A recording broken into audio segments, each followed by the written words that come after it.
मेरा नाम रचना है। अभी कुछ महीने पहले ही मेरे पिताजी की मौत हो गई थी। मेरे साथ सिर्फ मेरी माँ ही रहती थी और मेरी पढ़ाई पूरी हो चुकी थी।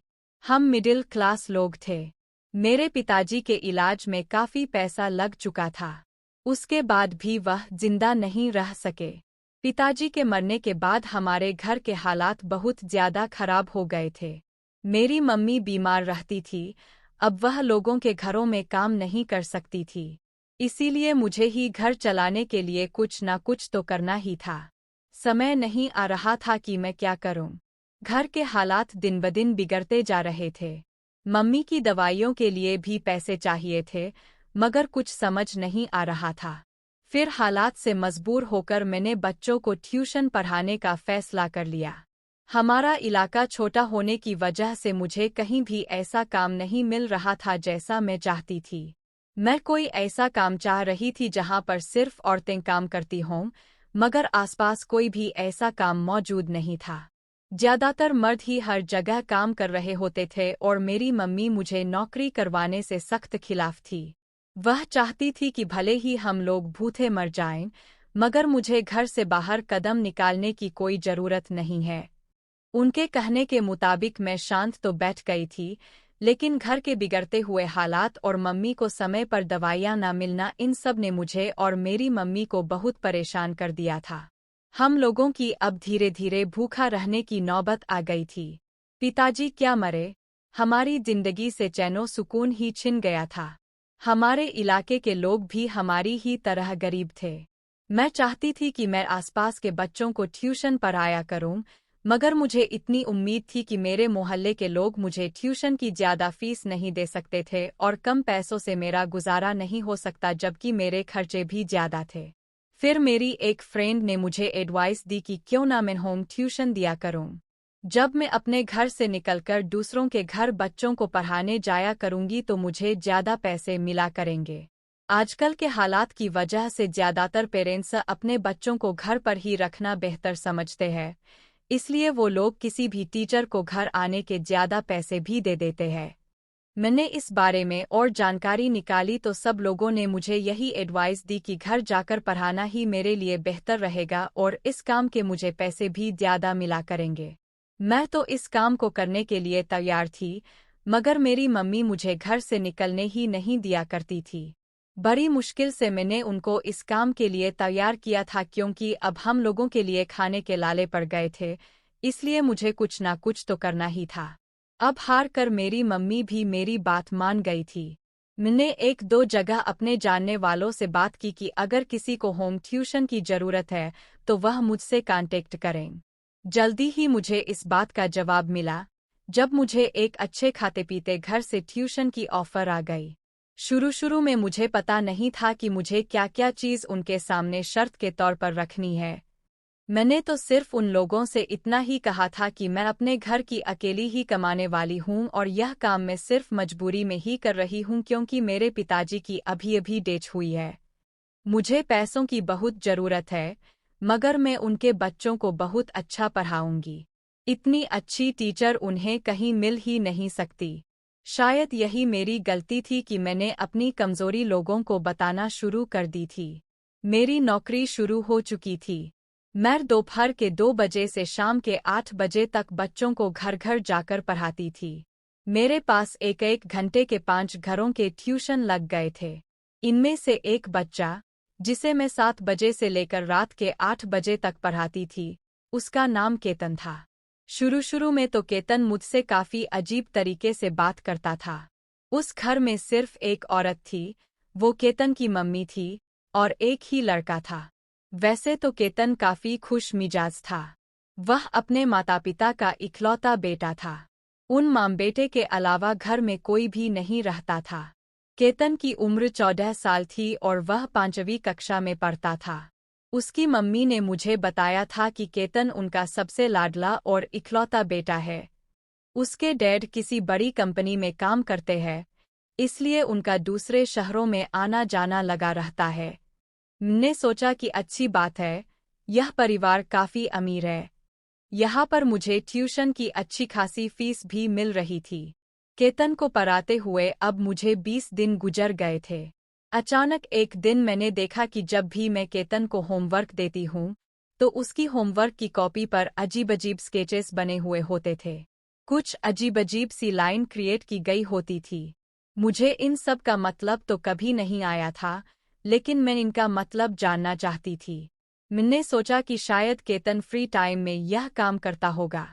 लेकिन एक दिन अचानक मैंने उसकी एक कॉपी पर अजीब-अजीब सी शक्ल भी बनी हुई देखी थी। यह बात जब मैंने उसकी मम्मी को बताई तो उन्होंने कहा कि उनके बेटे का इंटरेस्ट आर्टिस्ट बनने में है। वो एक आर्टिस्ट बनना चाहता है, लेकिन उसकी मम्मी यह चाहती है कि उनका बेटा हायर एजुकेशन हासिल करे ताकि बाद में आगे चलकर फैसला करें कि उसे किस तरह का बिजनेस करना है। मैंने उनसे कहा कि आपकी सोच तो बहुत अच्छी है, मगर मेरा मानना है कि बच्चों को जिस चीज़ में इंटरेस्ट हो, उसे वही करने देना चाहिए। अगर वह एक आर्टिस्ट बनना चाहता है, तो आपको उसे सपोर्ट करना चाहिए। मेरी यह बात सुनकर केतन की मम्मी ने कहा कि जितना मैंने तुमसे कहा है, तुम बस उतना ही करो। ना जाने क्यों उन्हें मेरे ऐसा कहने पर गुस्सा आ गया था और उन्होंने मुझसे कहा कि तुम केतन को आगे से मना करो कि वह इस तरह की चीजों से दूर रहे। अचानक केतन की मम्मी के शब्दों में मुझे गुस्सा और करवाहट दिखाई देने लगी थी। हालांकि वह काफी अच्छे बिहेवियर की औरत थीं, मगर न जाने क्यों आज उन्हें इतना गुस्सा कैसे आ गया था। फिलहाल मैंने उनकी बात पर ज्यादा ध्यान नहीं दिया था और केतन को समझाया था कि तुम फिलहाल इंटर तक अपनी स्टडीज को पूरी करो, उसके बाद देखते हैं कि तुम्हें क्या बनना है। अभी तुम बच्चे हो, अभी तुम्हें सिर्फ पढ़ाई पर ध्यान देना चाहिए। केतन ज्यादा नहीं बोलता था, शायद वह अपने आप से बढ़कर किसी चीज को नहीं चाहता था और न ही ज्यादा किसी से बोलना पसंद करता था। शायद यह उसकी आदत थी। उस दिन के बाद मुझे उसकी कॉपियों या बुक्स पर ऐसी कोई लाइन या ऐसी कोई चीज नजर नहीं आई थी। वह मंडे का दिन था जब मैं अपने घर जाने के लिए निकल रही थी। अचानक मुझे ऐसा महसूस हुआ जैसे मुझे किसी ने पीछे से आवाज दी है। लेकिन मैंने जैसे ही पीछे पलट कर देखा, तो पीछे कोई भी नहीं था। मगर यह आवाज तो मुझे किसी बच्चे की लग रही थी। ऐसा लगा जैसे मुझे केतन ने आवाज दी हो, जिसे मैं रोज पढ़ाने आती थी। अगले दिन जब मैं केतन के घर उसकी ट्यूशन पढ़ाने के लिए आई, तो यह देखकर हैरान रह गई कि केतन को कल रात से तेज बुखार है। उसकी मम्मी ने मुझे बताया कि उनके बेटे की तबीयत ठीक नहीं है, उसे कल रात से तेज बुखार आ रहा है, आज वह ट्यूशन नहीं पढ़ेगा। मैंने उसकी मम्मी से कहा कि मैं उसे एक बार मिलकर उसकी तबीयत के बारे में पूछ लेती हूँ। यह कहती हुई मैं उसके कमरे की तरफ जाने लगी, तो उसकी मम्मी ने बहुत अजीब से अंदाज में मुझे रोक लिया। कहने लगी कि वह सो रहा है और तुम कल को भी मत आना, 2 दिन बाद आकर इसे पढ़ा लेना। वैसे तो मुझे केतन की मम्मी का बिहेवियर बहुत अजीब लगा था, लेकिन मैं खामोशी से उसके घर से निकल आई थी और सोच रही थी कि कल तक तो केतन की तबीयत बिल्कुल ठीक थी, शायद मौसम की वजह से उसकी तबीयत खराब हो गई होगी, तभी तो वह इतना कमजोर है, लेकिन है बहुत प्यारा। मैं घर आई तो अपनी मम्मी को खांसते हुए देखकर मुझे याद आया कि मैं उनके लिए दवाइयाँ लाना तो भूल ही गई। मैं घर के दरवाजे से ही मेडिकल स्टोर के लिए निकल गई थी और दवाइयाँ लेकर आई थी। मम्मी के पास गई और उनकी तबीयत के बारे में पूछने लगी थी। उन्होंने कहा कि मैं ठीक हूँ बेटा, परेशान मत हो। तुम काम करती हो, अपने ऊपर इतना ज्यादा लोड मत लो। मैं ठीक हूँ। मम्मी की बातें सुनकर मैंने सोचा कि अब जल्दी से काम पर लग जाऊं, ताकि मेरे काम की वजह से घर की हालत ठीक हो सके। दिन तो यूं ही गुजर रहे थे, मगर केतन के साथ जो हुआ वो मेरी समझ से बाहर था। अगले दिन जब मैं उसके घर पहुंची, तो उसकी मम्मी ने दरवाज़ा खोलते ही कहा कि अभी भी केतन की तबीयत ठीक नहीं है, वो ठीक हो जाए तो मैं तुम्हें खुद ही फ़ोन कर लूंगी। मैंने केतन की मम्मी के कहने पर उसके घर न जाने का फैसला कर लिया था, लेकिन दिल तो बहुत परेशान हो रहा था कि क्या हो गया केतन को। जब मैं अपने घर पहुंची, तो जैसे ही मैं अपने कमरे में गई, मेरे कमरे में वही अजीब-अजीब सी शक्लें नजर आ रही थीं। मुझे डर भी लग रहा था और समय में भी नहीं आ रहा था कि यह सब कैसे हुआ। तब मुझे एहसास हुआ कि हो ना हो, यह सब केतन की वजह से हुआ है। शायद जब उसने मुझे पहली बार आवाज़ दी थी, तब यह सब शुरू हुआ था। अगले दिन जब मैं अपने घर की छत पर कपड़े सुखाने के लिए गई, तो वहाँ भी मुझे वही अजीब-अजीब से स्केचेस और लाइनें नजर आईं। मैंने मम्मी से पूछा, लेकिन उन्हें कुछ पता नहीं था। शायद यह सब सिर्फ मैं ही देख पा रही थी। उस रात मुझे नींद भी नहीं आई, बस केतन और उसकी बनाई गई शक्लें याद आती रहीं। अब मैं सोच रही थी कि कहीं केतन के साथ कुछ गलत तो नहीं हुआ।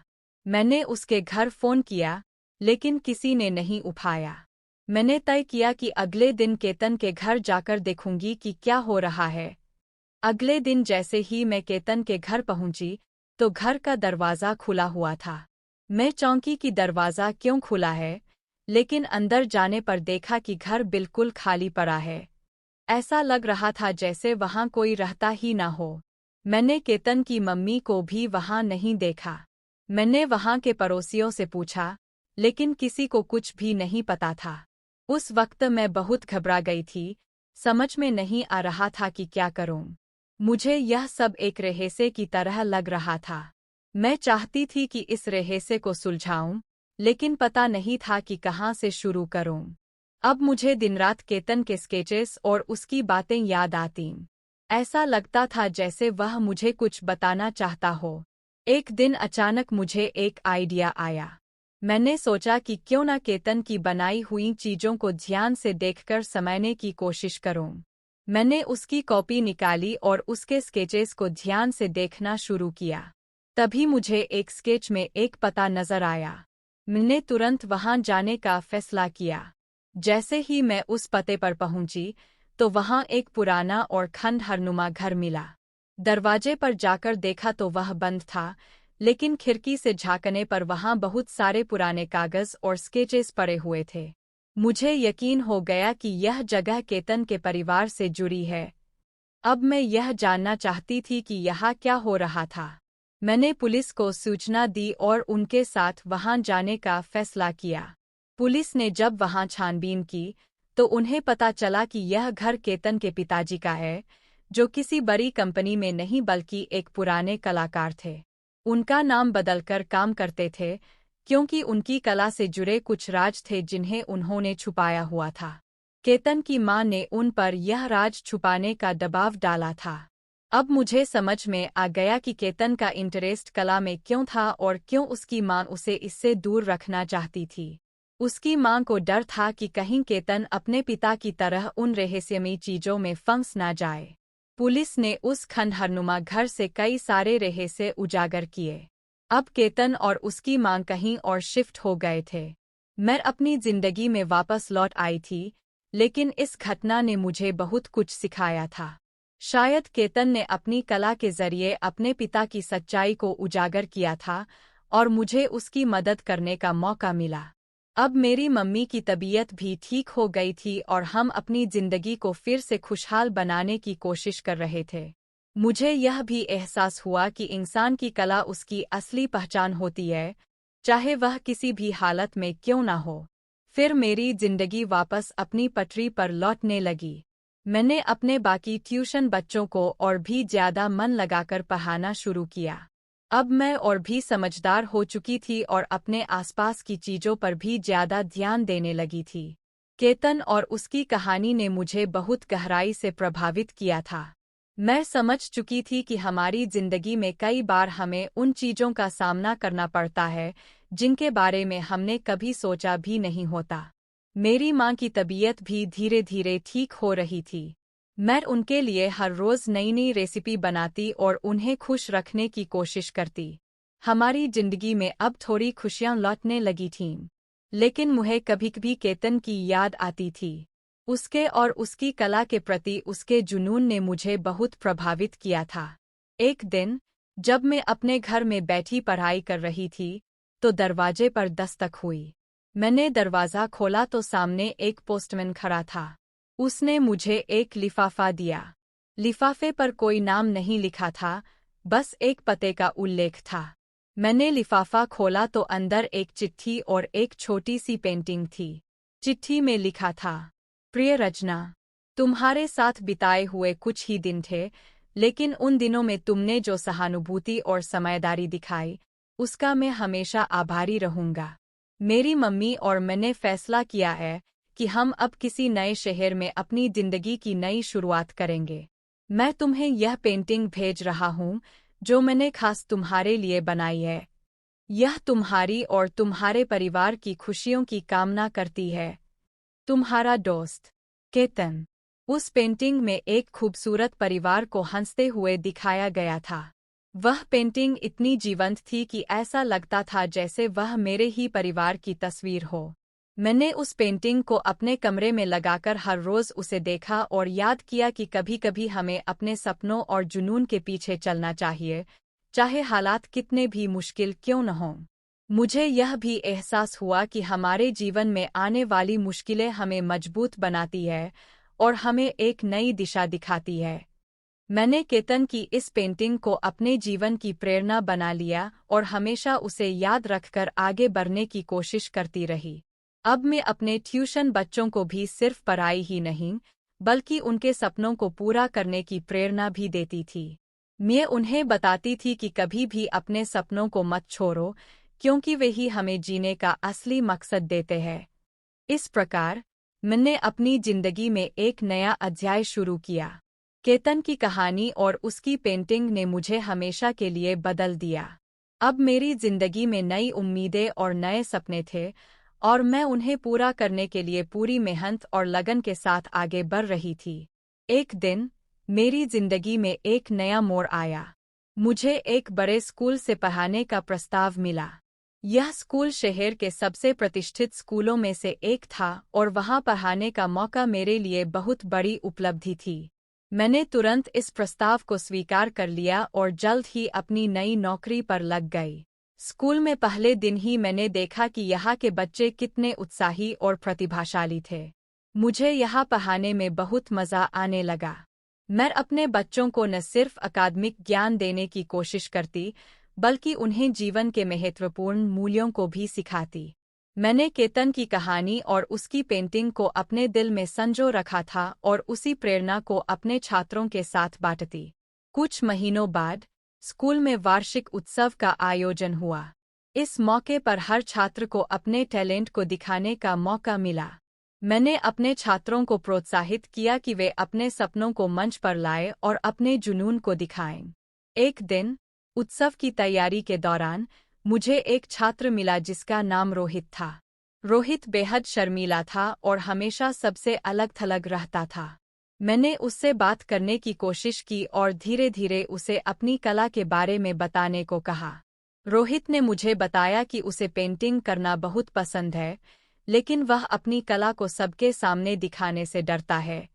मैंने उसे केतन की कहानी सुनाई और बताया कि कैसे उसने अपने सपनों को पूरा करने के लिए कठिनाइयों का सामना किया। यह सुनकर रोहित थोड़ा प्रेरित हुआ और उसने वार्षिक उत्सव में अपनी पेंटिंग को दिखाने का फैसला किया। उत्सव के दिन, रोहित की पेंटिंग ने सभी का दिल जीत लिया। उसकी पेंटिंग इतनी खूबसूरत थी कि सबने उसकी खूब तारीफ की। रोहित की आंखों में आत्मविश्वास की चमक दिखी और उसने मुझे धन्यवाद कहा।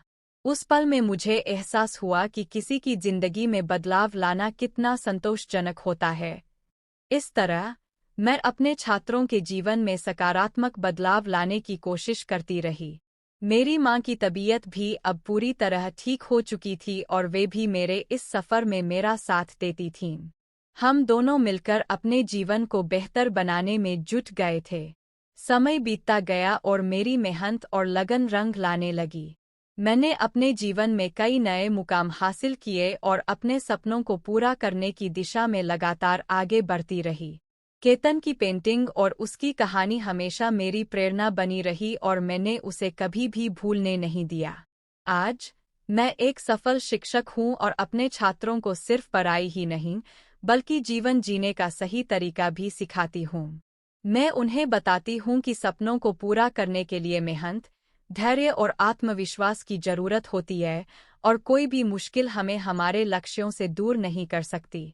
मेरी जिंदगी में केतन की कहानी एक नए अध्याय की शुरुआत थी और इसने मुझे एक नई दिशा दी, जिसे मैंने पूरी ईमानदारी और समर्पण के साथ अपनाया। इस तरह, मेरी जिंदगी एक सफल और संतोषजनक सफर बन गई। मैंने अपने रास्ते में आने वाली हर मुश्किल का सामना किया और उनसे सीखकर आगे बढ़ी। और सबसे महत्वपूर्ण बात, मैंने अपने सपनों को कभी मरने नहीं दिया और हमेशा उनके पीछे चलती रही। मैंने अपने रास्ते में आने वाली हर मुश्किल का सामना किया और उनसे सीखकर आगे बढ़ी। और सबसे महत्वपूर्ण बात, मैंने अपने सपनों को कभी मरने नहीं दिया और हमेशा उनके पीछे चलती रही। समय के साथ मेरे शिक्षण के तरीकों ने और भी अधिक सराहना प्राप्त की। मेरे छात्रों की सफलता की कहानियां मेरी सबसे बड़ी उपलब्धि बनीं। कई छात्र जो पहले आत्मविश्वास की कमी महसूस करते थे, अब न केवल अपनी कक्षाओं में बल्कि जीवन में भी उत्कृष्ट प्रदर्शन कर रहे थे। मेरी माँ हमेशा मेरे साथ रहीं, मेरी प्रेरणा और मार्गदर्शक। उनके समर्थन के बिना शायद मैं यह सब नहीं कर पाती। उनकी तबीयत अब पूरी तरह से ठीक थी और वे भी स्कूल के कार्यक्रमों में भाग लेकर छात्रों को प्रेरित करती थीं। हमने मिलकर कई सामाजिक गतिविधियों में हिस्सा लेना शुरू किया, जिसमें हमने बच्चों को शिक्षा और कला के माध्यम से अपने सपनों को पूरा करने के लिए प्रेरित किया। मेरी कहानी ने कई छात्रों और उनके परिवारों को प्रेरित किया। वे समझ गए कि मुश्किलों का सामना करना और उनसे सीखना ही असली सफलता है। मैंने अपनी पूरी कोशिश की कि हर बच्चे को उसकी पूरी क्षमता तक पहुंचने का मौका मिले, चाहे उसके सामने कैसी भी चुनौती क्यों न हो। इस यात्रा के दौरान मैंने न केवल अपने सपनों को पूरा किया, बल्कि कई अन्य लोगों के सपनों को भी साकार करने में मदद की। यह यात्रा आसान नहीं थी, लेकिन हर संघर्ष ने मुझे और मजबूत बनाया। आज, जब मैं पीछे मुड़कर देखती हूँ, तो मुझे गर्व होता है कि मैंने अपने जीवन में कितने लोगों के लिए सकारात्मक बदलाव लाया। मेरी मेहनत, समर्पण और विश्वास ने मुझे वह सब कुछ दिया जिसकी मैंने कभी कल्पना की थी।